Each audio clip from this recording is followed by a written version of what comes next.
When surrounded by surgical sharps within a healthcare environment, it's important that best practice is applied at all times to ensure your own safety and that of your colleagues.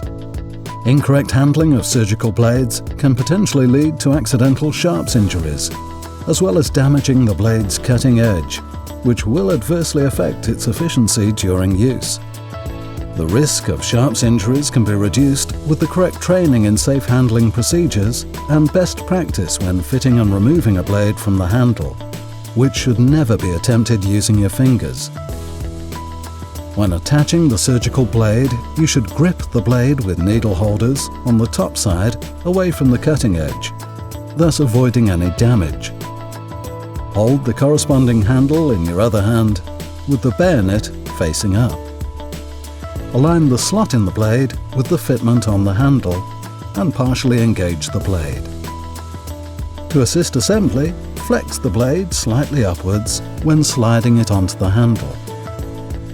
Slide the blade back until it clicks into position. The blade is now securely attached to the handle and is ready for use.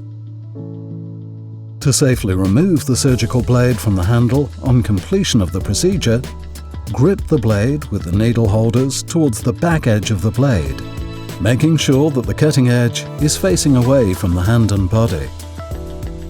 Ensure the blade is pointing downwards towards the instrument tray and away from any members of the assisting surgical team.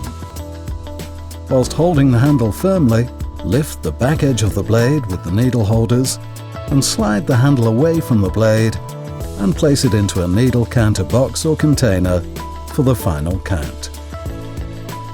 There are a number of considerations when handling surgical blades which can prevent damage to the cutting edge and thus reduced cutting performance.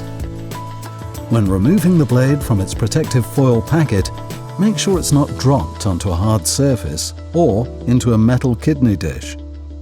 When the cutting edge comes into contact with objects such as metal bowls or containers, it can significantly diminish the initial keenness of the cutting edge before it's even been fitted to the handle. Once fitted to the handle, contact with other metal instruments can have a similar detrimental effect.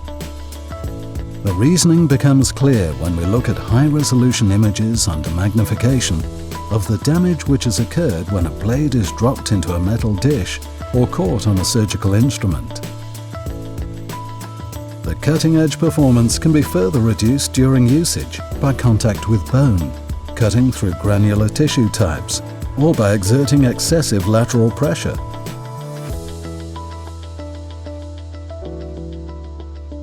Following these simple guidelines to best practice both maintains the durability of Swann-Morton surgical blades during usage, whilst supporting safe handling procedures and protocols within the healthcare environment.